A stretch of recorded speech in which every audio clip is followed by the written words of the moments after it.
युद्ध करना पड़ेगा। दुर्योधन कह दिया मुझे तो थोड़ी सेना दे दीजिए। भगवान ने कहा ठीक है। अर्जुन कहने लगा महाराज मुझे सेना की जरूरत नहीं है, मुझे तो आपकी जरूरत है। भैया देखो मैं युद्ध नहीं करूंगा, अस्त्र हाथ में नहीं लूंगा, मैंने पहले कह दिया है। हाँ ज्यादा करोगे तुम्हारा रथ वथ हाँक दूंगा। अर्जुन कहने लगा वही तो चाहिए मुझे, ऐसा ही सारथी चाहिए जो सब जगह से मुझे बचा दे। देखना इंद्रियों के न घोड़े भगे, रात दिन इनको संयम के कोड़े लगे। अपने रथ को सुमार्ग चलाते चलो, कृष्ण गोविंद गोपाल। तो ऐसा साथी चाहिए मुझे, सारथी ऐसा चाहिए जो भगवान की कृपा से मुझे सब संकट से बचाता हुआ चला जाए। भगवान तैयार हो गए सारथी बनने के लिए और युद्ध भी प्रारंभ हुआ। युद्ध में अश्वत्थामा था ना, जब शस्त्र चलाता था एक एक साथ में 1,000 बाण चलते थे। अर्जुन कहता घर का धीस है, बुड्ढा बाबा ने तो कमाल करता है, मरता तो है ही नहीं, ये कैसे मरेगा। भगवान कहने लगे एक काम करो, सुबह चले जाना, जाके पूछ लेना कैसे मरोगे तो बता देगा। अब पहले आदमी झूठ तो बोलते नहीं थे। सुबह 4 बजे पहुंच गए पांडव। ये महाराज जब नहा धो के तपस्या कर रहे थे, उनके पास पहुंचे, जाकर प्रार्थना करते हैं, कहते क्या चाहिए मांग लीजिए। कि बाबा ये बता दो आप मारोगे कैसे।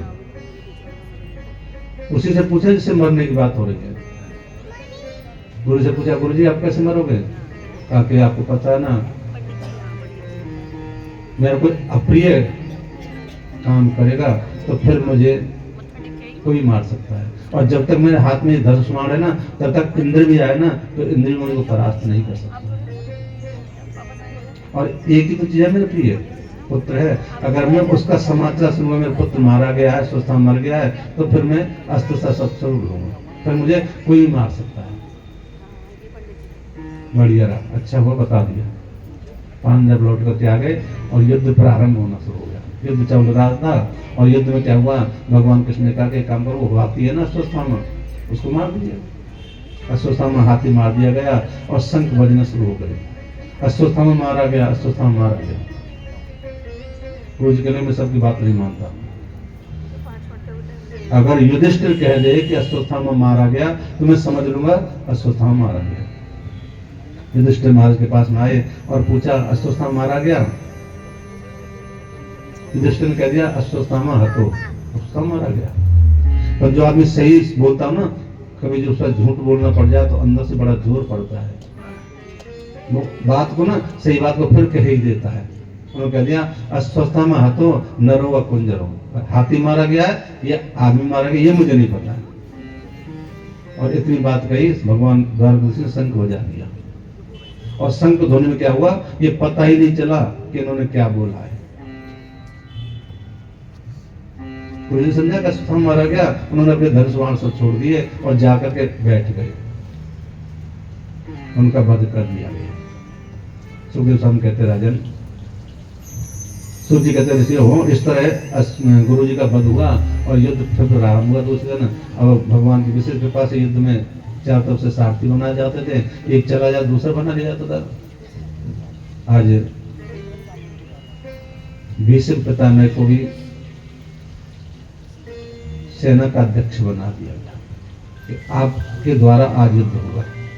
युद्ध प्रारंभ हुआ और युद्ध में क्या था, देखा कि भीष्म पितामह युद्ध कर रहे थे और युद्ध में उनका जो अर्जुन गाड़ी का पहिया था ना, जमीन में चला गया। और जैसे जमीन में गया उन्होंने क्या काम किया, निकालने के लिए प्रयास किया और रथ का पहिया लेकर के भीष्म पितामह की तरफ दौड़ने लग गए। भीष्म पिता कहने लगे कि यही तो मैं चाहता था, तो मार डालो मुझे, अब कोई चिंता नहीं है, अब मुझे केवल मैं आपके द्वारा आपके हाथों से मरना चाहता हूं। भगवान ने अपने भक्त की प्रतिज्ञा रखने के लिए और अपनी प्रतिज्ञा को तोड़ दिया। युद्ध में भीष्म पितामह को बाण की सुइयां पर अर्जुन ने सुला दिया। कथा में आता है कि बाण की सुइयां पड़े हुए थे। आज युद्ध समाप्ति की तरफ था, देखा कि युधिष्ठिर महाराज के जो महल है ना, उनकी जो बालकोनी उसमें ना परछाई से दिखाई दे रही थी। भगवान कृष्ण कहने लगे इतने समय ये क्या हो रहा है? उनके पास में गए और खूब समझाया, पूरी रात भर दुर्योधन को समझाते रहे। एक ही बात समझ में नहीं आई युधिष्ठिर महाराज की में। जो ज्ञान उन्होंने अर्जुन को दिया था, अर्जुन सब समझ गए, पर युधिष्ठिर महाराज नहीं समझ पाए। भगवान कहने लगे कि वैसे अगर जितना मैंने इनको समझाया, इतना अगर इनको भीष्म पितामह में समझाएंगे ना, तो जल्दी शायद हमसे समझ में आ जाए। हाँ, बोलूंगा तो मैं, परंतु रूप दूसरा धारण कर लूंगा।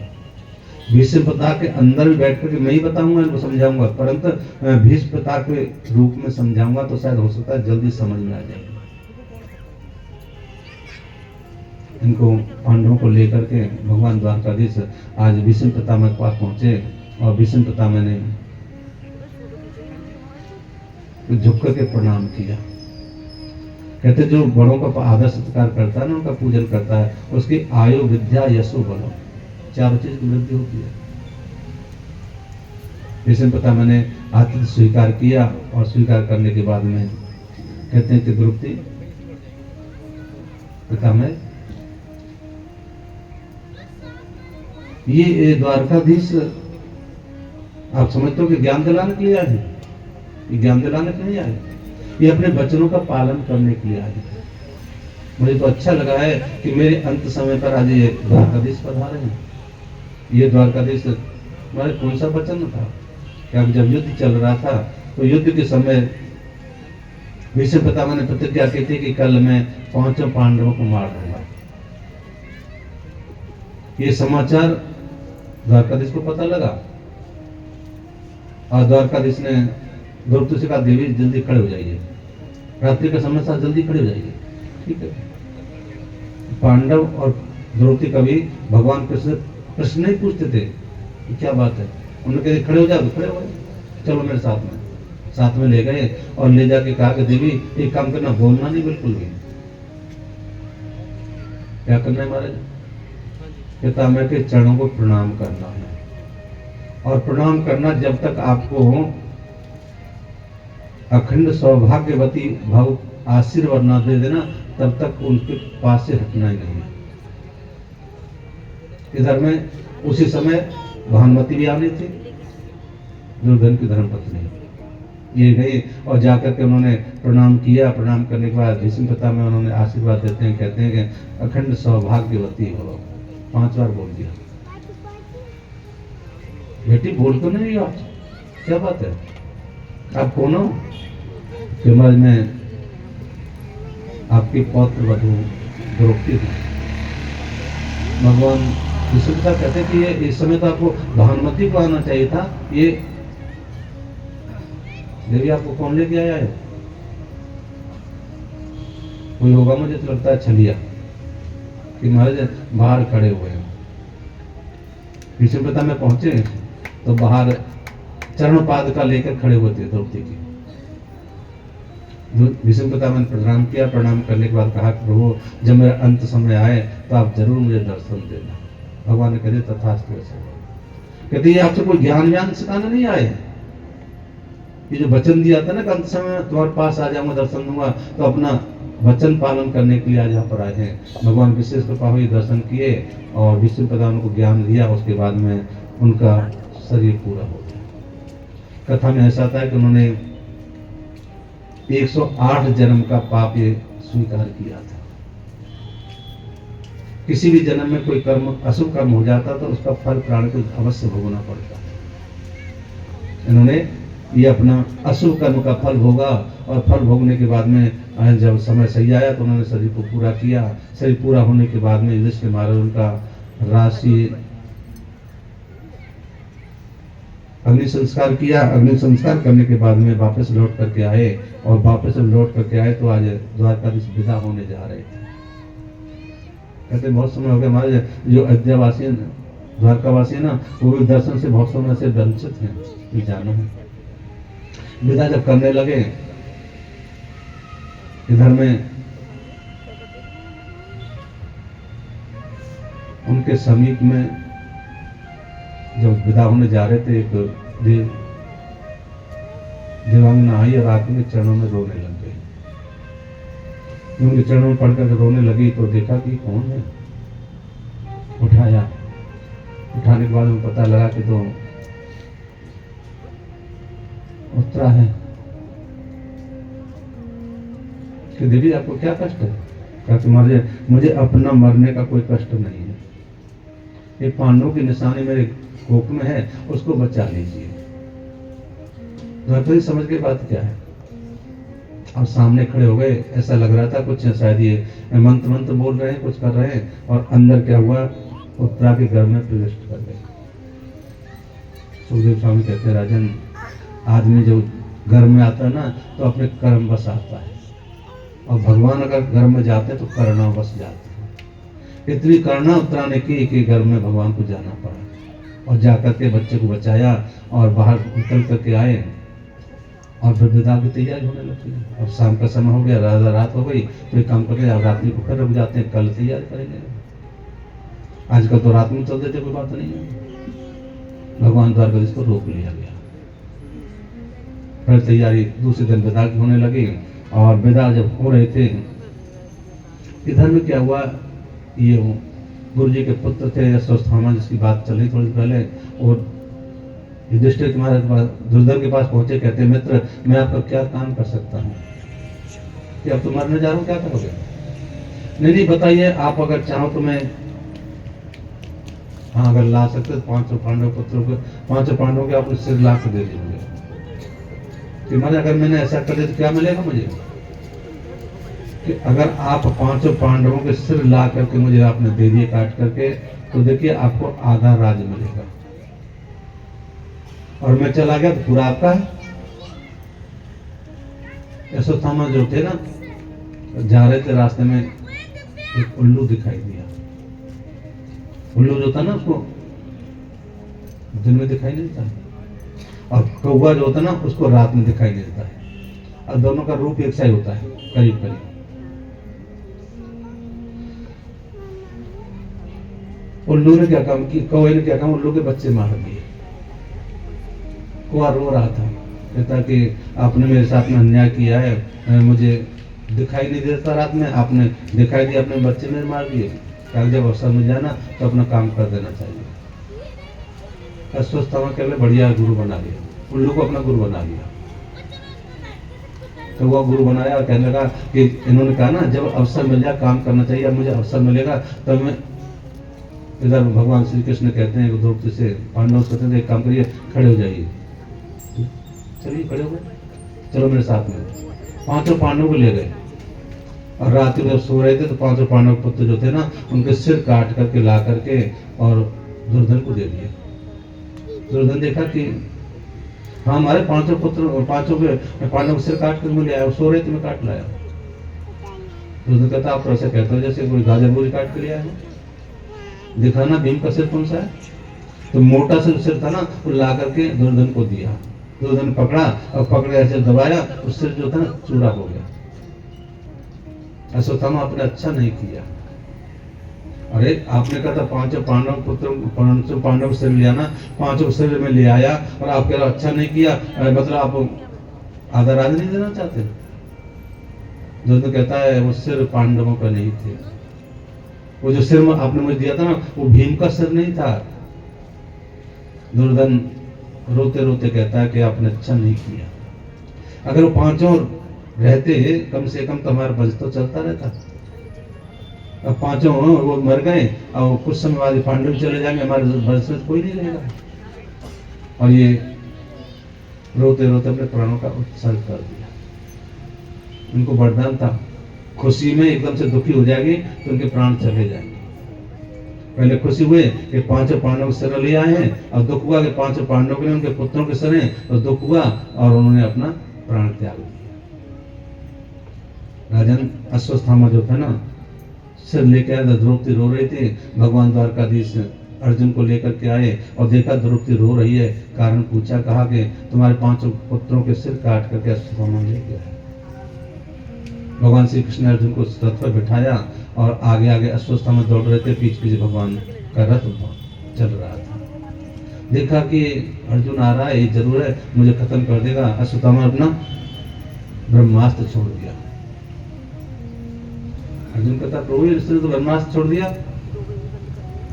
अर्जुन तुम बहुत बोले हो, जब कांटा लग जाता ना तो उसको कांटे से निकाला जाता है। तुम्हारे पास तो ब्रह्मास्त्र है ना। अर्जुन ने ब्रह्मास्त्र चला दिया और दोनों ब्रह्मास्त्र टकराए। अश्वत्थामा का ब्रह्मास्त्र समाप्त हो गया, अर्जुन का ब्रह्मास्त्र ना वापस आकर के तरकस में चला गया और उनको पकड़ करके ले आए, ला करके द्रौपदी के सामने खड़ा कर दिया और कहते द्रौपदी कहते हैं कि अब बताइए इसको मारना कैसे। मारना तो उसको है, पर कैसे मारा जाए आप ये बताइए। अश्वत्थामा का सिर पकड़ रखा था और द्रौपदी रोते रोते कहती है कृष्णाय वासुदेवाय देवकी नंदनाय च नंद गोप कुमाराय गोविंदाय नमो नमः। मारिए ब्राह्मण पुत्र है, आप इसको छोड़ दीजिए, इसको मारना नहीं। ये बात जब सुनी ना, जितने पांडव थे ना सबके सब देखते रह गए। ये क्या कह रही है? जिसके 5 पुत्र मार दिए गए, जिसने मारे उनको मारने के लिए तैयार हैं। भीम गदा उठाता है बार बार, अर्जुन कहता मैं छोड़ूंगा नहीं। इधर नकुल सहदेव कहते हैं, अर्जुन कहता भैया देखो एक काम करना, मारना है कि नहीं मारना है ये भैया बताएगा। युधिष्ठिर कहते देखिए हमारे कोई अपराध नहीं होना चाहिए, जो धर्म संगति काम हो ना वो काम करना। भीम कहता है मैं तो इसे मार छोड़ूंगा नहीं। अर्जुन कहता है कि मारना तो है इसे, और द्रौपदी कहती है नहीं इसे मारना नहीं, छोड़ दीजिए। बड़ी समस्या खड़ी हो गई। अर्जुन द्वारकाधीश तक देखता है, प्रभु बताइए क्या करना है। भगवान कह रहे देखिए इसने आपके 5 पुत्रों को मारा है तो निश्चय अपराधी मारने हो गए, मारना चाहिए, परंतु ब्राह्मण पुत्र है इसलिए इसको मारना भी नहीं चाहिए। अर्जुन कह रहे ये क्या मतलब, मारना भी चाहिए और छोड़ना भी नहीं चाहिए। मैं तो नहीं समझ पाया। भाई ऐसा काम करो जिसमें देखिए आपकी द्रौपदी भी खुश हो जाए, मारा भी नहीं जाए, ब्राह्मण पुत्र है। भीम कहता है इसको छोड़ना नहीं मारना है, तो भीम की बात ही पूरी हो जाए। और जो तुम्हारे भाई ये कहता ना जो धर्म के अनुसार वो कार्य करिए, तो ऐसा कार्य करिए जो धर्म के अनुसार हो, और एक काम करना ऐसा काम करना जिससे मैं भी खुश रहूं। अर्जुन सोचने लगा कुछ बात है, ऐसा काम कौन सा है जिससे कि पांचों आदमी खुश हो जाए। एक बार होते ना कभी अमीर खुसरो, प्यास लगी हुई थी, कुआं पे पहुंच गए। वहां पर 5 देवियां थी, पानी भरने के लिए आई थी। देवी पानी पिला रही, प्यास लगी हुई है, गला सूख रहा है कि महाराज आप कौन है? मेरा नाम अमीर खुसरो है। क्या काम करते हो? कविता लिखता हूँ और कविता सुनाता हूँ। एक के लिए कंप्यूटर में कविता सुना दो ना। गला सूख रहा, कविता सुनाने की बात आ गई। कहते हाँ मुझे कविता सुननी है, तो ही पानी पिलाऊंगी। किसका कविता सुननी है? कहा कि मैं खीर बना के खाई, मुझे खीर पर कविता सुना दीजिए। दूसरे ने पूछा, दूसरे ने कहा कुत्ते पर कविता सुना दीजिए। एक कहते ढोल पर कविता सुना दीजिए, कहते चरखे पर कविता सुना दीजिए। और मैं खुश होकर लगे काम करता हूँ, मैं उनको एक ही कविता सुना देता हूँ। खीर पकाई जतन से और चरखा दिया चलाए, आया कुत्ता खा गया तू बैठी ढोल बजाए। एक ही कविता में 5 को खुश कर दिया। अर्जुन कहने लगा एक ही कविता एक ही काम करना है और 5 आदमी को खुश करना है। अश्वत्थामा का सिर पकड़ा, बाल उसके काट करके और मस्तक में से मणि को निकाल दिया, उनको बाहर भगा दिया। भाई इसका अपमान भी हो गया, ये मरने की बराबरी है, और इसको ब्राह्मण मारा भी नहीं, छोड़ दिया और ये चले गए बाहर को। परंतु अश्वत्थामा जो था ना सोचने लगा ये अच्छा नहीं किया, धर्म संगत बात की है परंतु अच्छा नहीं लगा। वो कहने लगा कि तो अब मैं इसे नहीं छोड़ूंगा। देखिए पांडवों को 5 पुत्र थे, मार दिए। ये 5 पांडव है ना, ये भी कुछ दिन बाद मर ही जाएंगे। अब एक इनके घर में बच्चा है, उत्तरा के घर में, अगर उसको समाप्त कर दूं ना तो फिर इनका वंश खत्म। तो उनके घर में चले गए और जाके उसको मारने लगे। भगवान उनको बचाया, बचाने के बाद जब बाहर आए तो ये विदा होने के लिए जा रहे थे। जब उनको विदा कर रहे थे, द्रौपदी उनसे प्रार्थना करती है, कहती है नमः पंकज नाभाय नमः पंकज मालने नमः पंकज नेत्राय नमस्ते पंकजाग्रे। भगवान को बार बार भगवान कहती है द्वारकाधीश। अब द्वारकाधीश कहने लगे बुआ तू क्या कर रही है, मैं तो आपका भतीजा हूं ना।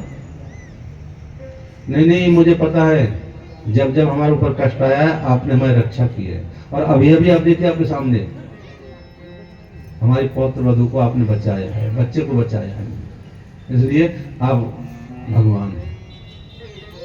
द्वारकाधीश कहने लगे तो भगवान के काम कर, तुम हमसे वरदान मांग लो।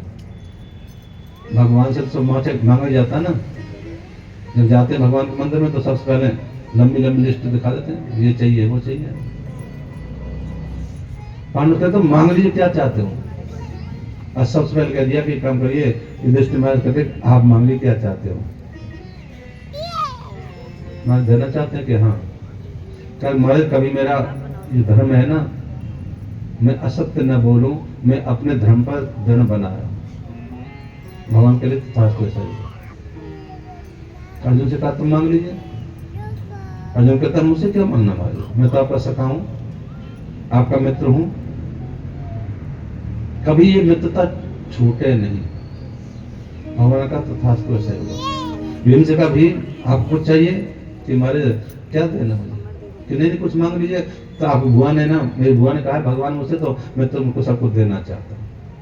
भीम कहते हैं कि हमारे देना चाहते तो मुझे काम वरदान दे दीजिए, खाते पीते सोते जगते रोते जग हंसते नाचते गाते सब मैं आपका नाम लेता हूँ, और कुछ नहीं चाहिए।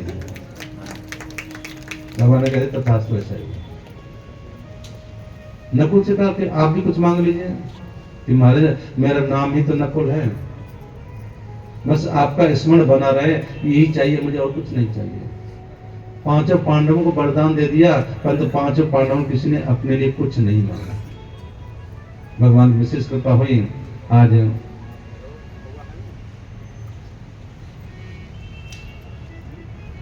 द्रौपदी से कहते हैं बुआ आप भी कुछ मांग लीजिए, क्या चाहती हो। द्रौपदी कहती है मुझे देना चाहते हो क्या। हाँ, एक काम करिए, मुझे ऐसा वरदान दे दीजिए कि मेरे ऊपर विपत्ति पे विपत्ति पे विपत्ति आती रहे। बुआ अभी तो उनकी बुआ से कहते हैं अभी तो झिकी नहीं है, कितनी विपत्ति आज तेरे पर आई, और फिर कहते विपत्ति कहती। भगवान की विशेष कृपा हुई। कुंती कहती है हमारे देखिए मेरे पास कोई विपत्ति आ ही नहीं आता, ऐसा सोचा था विपत्ति आ रही है, और जब मैं आपका स्मरण करती थी आप विपत्ति सबको ले जाते थे। और सबसे बड़ी विपत्ति क्या है, कहे हनुमंत विपत प्रभु सोई, कहे हनुमंत प्रभु सोई, जब सुमिरन भजन न होई, जब तब सुमिरन भजन न होई, कहे हनुमंत विपत प्रभु सोई, जब तब सुमिरन भजन न होई, जब तब सुमिरन भजन न होई। भगवान का भजन नाम, जब जब विपत्ति आती है मैं आपके स्मरण करती हूँ, विपत्ति को आप ले जाते हो, मुझे ऐसा ही वरदान दे दीजिए। भगवान कहते वरदान तुम्हें नहीं दे सकता, क्योंकि बुआ को कैसे वरदान दिया जाए। परंतु मौन स्थित हो गए, और कथा में आगे आता है कि फिर विदा होने के लिए भगवान जाने लगे।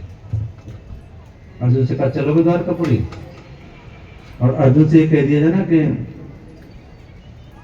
भगवान कृष्ण का सानिध्य तुमको प्राप्त हो रहा है, तो अर्जुन बड़ा खुश होता था कि हमारे मुझे चलना है। आज भगवान पहले द्वारकाधीश रथ हाँकते थे, आज अर्जुन रथ हाँक रहे थे। द्वारकाधीश विराजमान थे, द्वारकापुरी पहुंच गए। आज द्वारकापुरी पहुंचे तो अर्जुन रथ हाँक के ले गए थे ना, थोड़ा थक गया, जाकर के सो गया।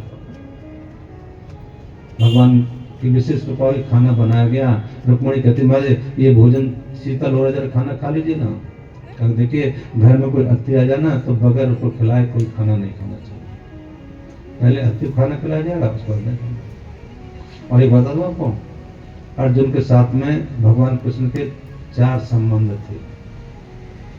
एक तो मित्र थे, एक गुरु शिष्य का संबंध था, एक भक्त और भगवान का संबंध था, और एक शिष्य संबंध और था, भगवान के खासन खास भी लगते थे।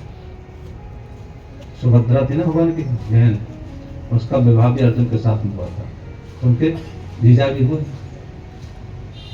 तो ये भगवान की विशेष कृपा से घर आए और आकर के आराम करने लगे। अब कहते जब तक उनको खाना नहीं खिलाएंगे तब तक मैं खाना नहीं खा सकता। तो कभी मैं जाता हूँ बुलाने के लिए, रुक्मणी कह रहे मैं बुलाने के लिए जाते हूँ, रुक्मणी जी गई बुलाने के लिए, तो देखा तो वहाँ भगवान विशेष कृपा से अर्जुन सोए हुए थे और संगीत चल रहा था। रुक्मणी बुलाना भूल गई और साथ में नाचना प्रारंभ कर दिया। भगवान जब नाचने लगे तो इधर ये सत्यभामा कहती महाराज खाना खा लिए, शीतल हो रहा है। कि महाराज जब तक अतिथि घर में आ जाए वो खाना नहीं खाता तब तक खाना नहीं खाना चाहिए, बुला के लाते हो। कि सत्यभामा जी गई, वहां पर नृत्य चल रहा था, ये भी नाचना शुरू कर दिया। 8 रानी गई एक एक करके, सबकी सब वहां जा करके उस नृत्य में शामिल होती जा रही थी। और भगवान की विशेष कृपा से नारजी महाराज कहने लगे बात क्या है, द्वारकाधीश खाना नहीं खा रहे, खाना ठंडा हो रहा है, कपड़ू खाना खा लीजिए। तो देखिए 8 रानी गई बुला कर नहीं लाई, तो मैं जाता हूँ ना। नारजी गए, देखने लगे ये नृत्य कहाँ चल रहा है, अपना बीना दिया और बीना बजाना शुरू कर दिया। 8 रानी नाच रही थी, इधर में नारजी का बीना बज रहा था, और जो सैनिक जाता है बुलाने के लिए वो सब उसमें शामिल होते चले जा रहे हैं। भगवान द्वारकाधीश ने बता देखा बात क्या है, सोचने लगे कि ये सब क्यों नहीं आ रहे लौट करके। द्वारकाधीश गए तो वहां जाकर देखा तो भगवान की विशेष कृपा से भगवान का भजन चल रहा था, सभी रानियां नाच रही थी और नारजी महाराज नाच रहे थे।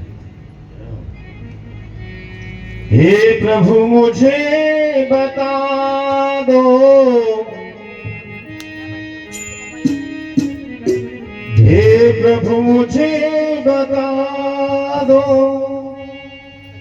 चरणों में कैसे आऊं।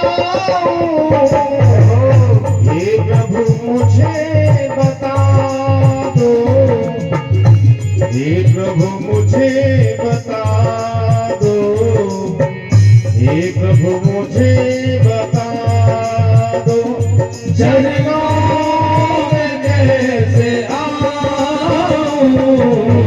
हे प्रभु मुझे बता दो, हे प्रभु मुझे बता दो, चरणों में कैसे आऊं। माया के बंधनों से, ओ माया के बंधनों से छुटकारा कैसे पाऊं। हे प्रभु मुझे बता दो।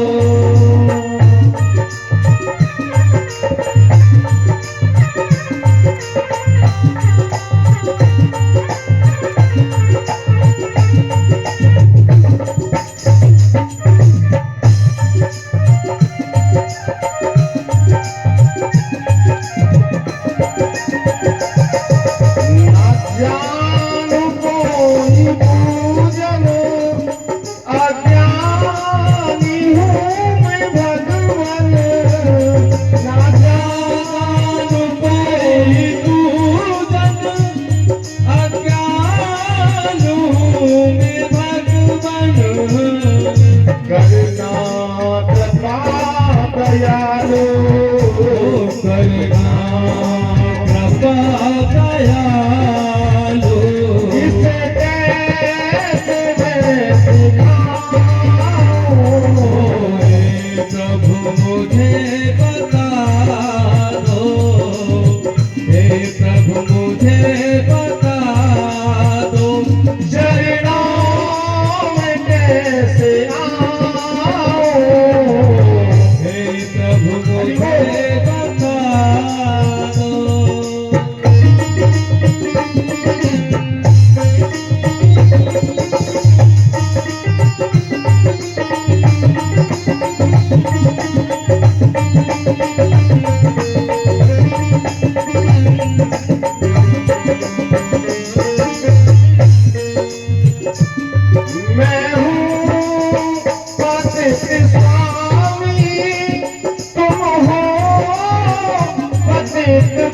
पावन मैं हूँ पतित पावन, तुम हो पतित पावन। गुण भरा ये दर है, अब गुण भरा ये दर है, इसे कैसे मैं दिखाऊं? हे प्रभु मुझे बता दो, चरणों में कैसे आऊं? हे मुझे बता दो।